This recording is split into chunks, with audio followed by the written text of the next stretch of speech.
Hi hello friends, welcome back to my YouTube channel. ನಾನು ನಿಮ್ಮ ಪ್ರೀತಿಯ ಹರ್ಷಿತಾ. ನಾನಿವತ್ತು ಒಂದು ಡಿಫ್ರೆಂಟ್ ಆಗಿದ್ದಂಥ ರೆಸಿಪಿ, ಬ್ರೇಕ್ಫಾಸ್ಟ್ ರೆಸಿಪಿನ ತೋರಿಸ್ತಾ ಇದ್ದೀನಿ. ಸೊ ಗೋಧಿ ದೋಸೆ ಮಾಡ್ತಾ ಇದ್ದೀನಿ. ಗೋಧಿ ದೋಸೆಲ್ಲೂ ಕೂಡ ಇದು ತುಂಬಾ ಡಿಫ್ರೆಂಟ್ ಆಗುತ್ತೆ. ಮಸಾಲೆ ಎಲ್ಲ ಹಾಕ್ಬಿಟ್ಟು ಚೆನ್ನಾಗಿ ಕಲರ್ಫುಲ್ ಆಗಿರುವಂಥ ದೋಸೆನ ಮಾಡ್ತಾ ಇದ್ದೀನಿ. ಸೊ ಇವತ್ತಿನ ವಿಡಿಯೋ ಶುರು ಮಾಡೋದಕ್ಕಿಂತ ಮುಂಚೆ ಯಾರನ್ನು ಚೆನ್ನಾಗಿ ಸಬ್ಸ್ಕ್ರೈಬ್ ಮಾಡಿದ್ರೆ ನೋಡ್ತಾ ಇದ್ದಾರೆ, ಈ ಕೂಡ ಸಬ್ಸ್ಕ್ರೈಬ್ ಮಾಡ್ಕೊಳ್ಳಿ. ಹಾಗೆಯೇ ಪಕ್ಕದಲ್ಲಿ ಕಾಣ್ತಿರೋ ಬೆಲ್ಲೈಕನನ್ನು ತಪ್ಪದೇ ಕ್ಲಿಕ್ ಮಾಡಿ. ಸೊ ನೋಡ್ತಾ ಇರ್ಬೋದು, ಫಸ್ಟ್ ಬಂದು ನಾನೊಂದು 2 ಕಪ್ ಆಗುವಷ್ಟು ಗೋಧಿ ಹಿಟ್ಟನ್ನು ತೊಗೊಂಡಿದ್ದೀನಿ. ಸೊ 2 ಕಪ್ ಗೋಧಿ ಹಿಟ್ಟಿಗೆ ಸ್ವಲ್ಪ ನೀರನ್ನು ಹಾಕ್ಕೊಂಡು ಈ ರೀತಿ ಚೆನ್ನಾಗಿ ಮಿಕ್ಸ್ ಮಾಡ್ಕೊಳ್ತಾ ಇದ್ದೀನಿ. ಗೋಧಿ ಹಿಟ್ಟಿಗೆ ಸ್ವಲ್ಪ ರುಚಿಗೆ ಎಷ್ಟು ಉಪ್ಪು ಬೇಕೋ ಅಷ್ಟನ್ನು ಹಾಕ್ಕೊಂಡು ಈ ರೀತಿ ಚೆನ್ನಾಗಿ ಮಿಕ್ಸ್ ಮಾಡ್ಕೊಳ್ತಾ ಇದ್ದೀನಿ. ಅಂದರೆ ಲಂಪ್ಸ್ ಆಗದ ಹಾಗೆ ನೋಡ್ಕೊಬೇಕು, ಅಂದರೆ ಗಂಟುಗಳಾಗದೇ ಇರೋ ರೀತಿ ನೀವು ಇದನ್ನು ಚೆನ್ನಾಗಿ ಮಿಕ್ಸ್ ಮಾಡ್ಕೋಬೇಕು. ಒಂದೇ ಸಲ ನೀರು ಹಾಕೊಳ್ಳೋಕೆ ಹೋಗ್ಬೇಡಿ, ಸ್ವಲ್ಪನೇ ನೀರು ಹಾಕ್ಕೊಂಡು ಚೆನ್ನಾಗಿ ದೋಸೆ ಹಿಟ್ಟಿನ ಹದಕ್ಕೆ ನೀವು ಇದನ್ನು ಕಲಿಸ್ಕೊಳ್ಬೇಕಾಗತ್ತೆ. ಈ ಒಂದು ದೋಸೆ ಏನಿದೆ ತುಂಬಾ ಡಿಫ್ರೆಂಟ್ ಆಗಿರುತ್ತೆ. ಮಕ್ಕಳು ಕೂಡ ಇದನ್ನ ಖಂಡಿತವಾಗ್ಲೂ ಇಷ್ಟಪಟ್ಟು ತಿಂತಾರೆ. ಯಾರು ಗೋಧಿ ದೋಸೆಯನ್ನು ಹೇಟ್ ಮಾಡ್ತಾರೆ ನೋಡಿ, ಇಷ್ಟ ಇರಲ್ವೋ ಅವರು ಖಂಡಿತವಾಗ್ಲೂ ಈ ರೀತಿ ಮಾಡಿಕೊಟ್ರೆ ತಿಂತಾರೆ. ಬನ್ನಿ, ಇವಾಗ ದೋಸೆ ಹಿಟ್ಟು ರೆಡಿಯಾಗಿದೆ ಗೋಧಿದು. ಇವಾಗ ಮಸಾಲೆನ ರೆಡಿ ಮಾಡ್ಕೊಳ್ಳೋಣ. ಇದಕ್ಕೆ ಬೇಕಾಗಿರುವಂಥದ್ದು ಟೊಮ್ಯಾಟೊ, ನೀರುಳ್ಳಿ, ಹಸಿಮೆಣಸು, ಕರಿಬೇವು, ಶುಂಠಿ ಮತ್ತು ಕೊತ್ತಂಬರಿ ಸೊಪ್ಪು. ಯಾವ ರೀತಿ ಮಸಾಲೆ ಮಾಡೋದು ಅಂತ ನೋಡೋಣ. ಇದೊಂಥರ ಡಿಫ್ರೆಂಟ್ ಆಗಿರುತ್ತೆ ದೋಸೆ, ಖಂಡಿತವಾಗಲೂ ಸೂಪರ್ ಆಗಿರುತ್ತೆ. ನೀವು ಒಮ್ಮೆ ಮಾಡಿ ನೋಡಲೇಬೇಕು. ಇವಾಗ ಒಂದು ಬಾಣಲೆಗೆ ನಾನು 3 ರಿಂದ 4 ಟೇಬಲ್ ಸ್ಪೂನ್ ಆಗುವಷ್ಟು ತೆಂಗಿನೆಣ್ಣೆನ ಹಾಕ್ಕೊಳ್ತಾ ಇದ್ದೀನಿ. ಸೊ ಎಣ್ಣೆ ಸ್ವಲ್ಪ ಬಿಸಿ ಆಗ್ತಾ ಇದ್ದ ಹಾಗೆ ನಾನಿವಾಗ ಒಂದು ಉದ್ದಿನಬೇಳೆನ ಫಸ್ಟ್ಗೆ ಹಾಕ್ಕೊಳ್ತಾ ಇದ್ದೀನಿ. ಉದ್ದಿನಬೇಳೆ ಜೊತೆಗೆ ಕಡಲೆಬೇಳೆನ ಕೂಡ ಹಾಕ್ಕೊಳ್ತಾ ಇದ್ದೀನಿ. ಲೋ ಫ್ಲೇಮಲ್ಲಿ ಇಟ್ಕೊಳ್ಳಿ, ಇಲ್ಲಾಂದರೆ ಸೀದೋಗುತ್ತೆ. ಇಲ್ಲಿ ನೋಡ್ಬೋದು, ಕಡಲೆಬೇಳೆ ಕೂಡ 1 ಟೇಬಲ್ ಸ್ಪೂನ್ ಆಗುವಷ್ಟು ಹಾಕ್ಕೊಂಡು ಚೆನ್ನಾಗಿ ಈ ರೀತಿ ಮಿಕ್ಸ್ ಮಾಡ್ಕೊಳ್ತೀನಿ, ಫ್ರೈ ಮಾಡ್ಕೊಳ್ತಾ ಇದ್ದೀನಿ. ಇವಾಗ ಒಂದು ಮಸ್ಟರ್ಡ್ ಅಥವಾ ಸಾಸಿವೆನ ಕೂಡ 1 ಟೇಬಲ್ ಸ್ಪೂನ್ ಆಗುವಷ್ಟು ಹಾಕ್ಕೊಳ್ತಾ ಇದ್ದೀನಿ. ಸೊ ಕರಿಬೇವು ಬಹಳ ಬೇಗನೆ ಕಡಲೆಬೇಳೆ ಇದೆ ನೋಡಿ, ಅದು ಬಹಳ ಬೇಗನೆ ಸೀದೋಗುತ್ತೆ, ನೀವು ನೋಡ್ಬೋದು. ಇವಾಗ ಕರಿಬೇವನ್ನು ಕೂಡ ಹಾಕ್ಕೊಳ್ತಾ ಇದ್ದೀನಿ. ಸೊ ಕರಿಬೇವು ಕೂಡ ಅಷ್ಟೇ ಒಂದು ಒಗ್ಗರಣೆ ಥರ ಮಾಡ್ಕೊಳ್ತಾ ಇದ್ದೀನಿ ಇವಾಗ. ಹಾಗೆಯೇ ಶುಂಠಿ, ಸೊ ಶುಂಠಿ ನಿಮಗೆ ಎಷ್ಟು ಬೇಕೋ ಅಷ್ಟು ಹಾಕ್ಕೊಳ್ಳಿ. ಹಾಗೆಯೇ ಹಸಿಮೆಣಸು ಒಂದು ಮೀಡಿಯಮ್ ಸೈಜ್ ಏನಿದೆ ಈರುಳ್ಳಿ, ಅದನ್ನು ಕೂಡ ಚೆನ್ನಾಗಿ ಈ ರೀತಿ ಹಾಕೊಂಬಿಟ್ಟು ಫ್ರೈ ಮಾಡ್ಕೊಳ್ತಾ ಇದ್ದೀನಿ. ಸೊ ಬ್ರೌನ್ ಕಲರ್ ಅಂದರೆ ಸ್ವಲ್ಪ ಗೋಲ್ಡನ್ ಕಲರ್ ಆಗೋ ತನಕ ಚೆನ್ನಾಗಿ ಹುರ್ಕೊಳ್ಳಿ.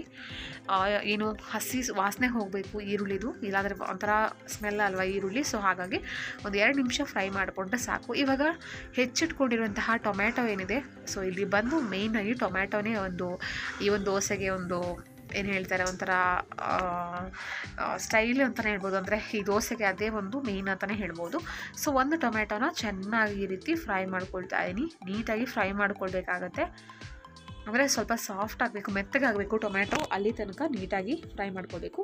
ಇವಾಗ ನೋಡ್ಬೋದು ಆಲ್ಮೋಸ್ಟ್ ಫ್ರೈ ಆಗಿದೆ. ಇವಾಗ ಬಂದು ನಾನು ರುಚಿಗೆ ತಕ್ಕಷ್ಟು ಉಪ್ಪು, 1/2 ಟೇಬಲ್ ಸ್ಪೂನು ಬೇಡ, 1/4 ಸ್ವಲ್ಪ ಜಾಸ್ತಿ ಅಷ್ಟೇ ಬೇಕಾಗುವಂಥದ್ದು ಉಪ್ಪು. ಜಾಸ್ತಿ ಉಪ್ಪನ್ನು ಹಾಕೊಳ್ಳೋಕೆ ಹೋಗ್ಬಿಡಿ, ಯಾಕಂದರೆ ನಾವು ದೋಸೆ ಹಿಟ್ಟಿಗೂ ಹಾಕಿರ್ತೀವಲ್ವ, ಹಾಗಾಗಿ.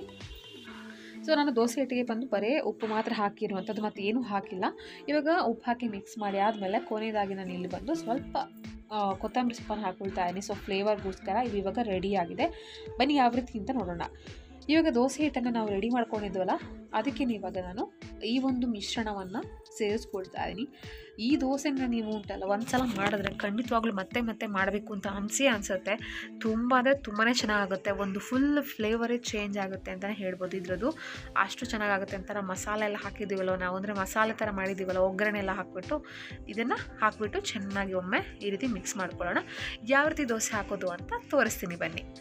ಇವಾಗ ಮೊದಲನೇದಾಗಿ ಒಂದು ಕಾವಲಿಯನ್ನು ಇಟ್ಟಿದ್ದೀನಿ. ನಾನು ಯಾವಾಗಲೂ ಯೂಸ್ ಮಾಡೋದು ಕಬ್ಬಿಣದ ಕಾವಲಿ. ಇದಕ್ಕೆ ಇವಾಗ ಸ್ವಲ್ಪ ಎಣ್ಣೆನ ಸವರ್ಕೊಳ್ತಾ ಇದ್ದೀನಿ. ಎಣ್ಣೆನೂ ಆಗುತ್ತೆ, ತುಪ್ಪನೂ ಕೂಡ ಆಗುತ್ತೆ. ಸವರ್ಬಿಟ್ಟು ಸ್ವಲ್ಪ ಇದು ಬಿಸಿ ಆಗಬೇಕು, ಕಾವಲಿ ಬಿಸಿ ಆಗೋ ತನಕ ಹಾಗೇ ಬಿಡ್ತಾ ಇದ್ದೀನಿ. ಸೊ ಕಬ್ಬಿಣದ ಕಾವಲಿ ಹಿಂದಿನಲ್ಲೂ ಕೂಡ ಯೂಸ್ ಮಾಡ್ತಾ ಬಂದಿರುವಂಥದ್ದು, ಇವಾಗೆಲ್ಲ ತವಾ ಎಲ್ಲನೂ ಬಂದಿದೆ. ಬಟ್ ನಾನು ಹೆಚ್ಚಾಗಿ ಯೂಸ್ ಮಾಡೋದು ಬಂದು ಕಬ್ಬಿಣದ ಕಾವಲಿನೇ. ಹಿಂದಿನ ಕಾಲದಲ್ಲಿ ಏನು ಯೂಸ್ ಮಾಡ್ತಿರೋ ಅದನ್ನೇ ನಾನು ಕೂಡ ಯೂಸ್ ಮಾಡೋಕ್ಕೆ ಇಷ್ಟಪಡ್ತೀನಿ. ಇವಾಗ ಏನು ಅಂದರೆ ಹೆಲ್ದಿ ಕೂಡ ಆಗಿರುತ್ತೆ, ಹೆಲ್ತ್ಗೂ ಕೂಡ ತುಂಬಾ ಒಳ್ಳೇದಲ್ವಾ ಕಬ್ಬಿಣ ಕಾವಲಿ ಯಾವಾಗಿಂದ ಯೂಸ್ ಮಾಡ್ತಾ ಇದ್ದಾರೆ, ಹಳೆಯ ಕಾಲದಿಂದ ಕೂಡ ಯೂಸ್ ಮಾಡ್ತಾ ಇದ್ದಾರೆ. ಇವಾಗ ಕಾವಲಿ ನೋಡ್ಬೋದು ಬಿಸಿ ಆಗಿದೆ. ಇವಾಗ ದೋಸೆನ ಯಾವ ರೀತಿ ಹಾಕೋದು ಅಂತ ತೋರಿಸ್ತಾ ಇದ್ದೀನಿ ನೋಡಿ. 1 ಸೌಟ್ ಅಥವಾ 1.5 ಸೌಟ್ ಅಷ್ಟು ತೊಗೊಂಡ್ಬಿಟ್ಟು ನೋಡಿ, ಈ ರೀತಿ ನಿಮ್ಗೆ ಎಷ್ಟು ತೆಳ್ಳಗೆ ಬೇಕು, ದಪ್ಪ ಬೇಕು ಆ ರೀತಿ ಮಾಡಿಕೊಂಡು ಮುಚ್ಚಳನ ಮುಚ್ಚಿಡಿ. ಇವಾಗ ನೋಡ್ಬೋದು ಫೈನಲ್ ಆಗಿ ದೋಸೆ ರೆಡಿಯಾಗಿದೆ. ಎಷ್ಟು ಕಲರ್ಫುಲ್ ಆಗಿದೆ ಅಲ್ವಾ. ಇದಕ್ಕೆ ಬೇಕಂದರೆ ನೀವು ಅರಿಶಿನ ಕೂಡ ಹಾಕ್ಕೊಬೋದು, ನಿಮಗೆ ಕಲರ್ಫುಲ್ ಆಗಿ ಬೇಕು ಅಂದರೆ. ನೀಟಾಗಿ ದೋಸೆ, ನನಗಂತೂ ತುಂಬಾ ಇಷ್ಟ ಈ ದೋಸೆ. ಮಕ್ಕಳು ಕೂಡ ಅಷ್ಟೇ, ಸುಮಾರು ಜನ ಮಕ್ಕಳು ಬರೀ ತರಕಾರಿ ತಿಂದೇ ಇರೋರು ಇರ್ತಾರಲ್ವ, ಸೊ ಅವ್ರಿಗೆ ಖಂಡಿತವಾಗ್ಲೂ ಇದು ಯೂಸ್ ಆಗುತ್ತೆ, ಖಂಡಿತವಾಗ್ಲೂ ಇಷ್ಟಪಟ್ಟು ತಿಂತಾರೆ ಇದನ್ನು. ಇವಾಗ ಇನ್ನೊಂದು ದೋಸೆನ ಕೂಡ ಹಾಕೊಳ್ಳಿ ತೋರಿಸ್ತಾ ಇದ್ದೀನಿ. ಸೊ ನಿಮಗೆ ತೆಳ್ಳಗೆ ಬೇಕಾದ್ರೆ ತೆಳ್ಳಗೆ ಮಾಡ್ಕೊಬೋದು. ಹಸಿಮೆಣಸು ಖಾರ ಇರೋದನ್ನು ಹಾಕ್ಬೇಡಿ ಮಕ್ಕಳು ತಿನ್ನೋವಾಗ. ಇಲ್ಲಾಂದರೆ ಸ್ವಲ್ಪ ಬೇಕಾದ್ರೆ ನೀವು ಚಿಲ್ಲಿ ಪೌಡ್ರನ್ನ ಕೂಡ ಹಾಕೊಬೋದು. ಇವಾಗ ಫೈನಲಾಗಿ ದೋಸೆ ರೆಡಿ ಆಗಿದೆ. ಸೊ ನೀವು ಕೂಡ ಮನೇಲಿ ಟ್ರೈ ಮಾಡಿ ಹೇಗಾಯಿತು ಅಂತ ಕಮೆಂಟ್ ಮೂಲಕ ಬರ್ ತಿಳಿಸಿ. ಹಾಗೆ ವಿಡಿಯೋ ಇಷ್ಟ ಆದರೆ ಲೈಕ್ ಮಾಡಿ, ಫ್ಯಾಮಿಲಿ ಫ್ರೆಂಡ್ಸ್ ಜೊತೆ ಶೇರ್ ಮಾಡ್ಕೊಳ್ಳಿ. ಇನ್ನೂ ಹೆಚ್ಚಿನ ವೀಡಿಯೋಗಳಿಗಾಗಿ ನನ್ನ ಚಾನಲ್ ಸಬ್ಸ್ಕ್ರೈಬ್ ಮಾಡ್ಕೊಳ್ಳಿ. ಮತ್ತೆ ಮುಂದಿನ ಹೊಸ ವಿಡಿಯೋ ಸಿನಿಮಾನ ಭೇಟಿ ಆಗ್ತೀನಿ. ಅಲ್ಲಿವರೆಗೂ ಧನ್ಯವಾದಗಳು.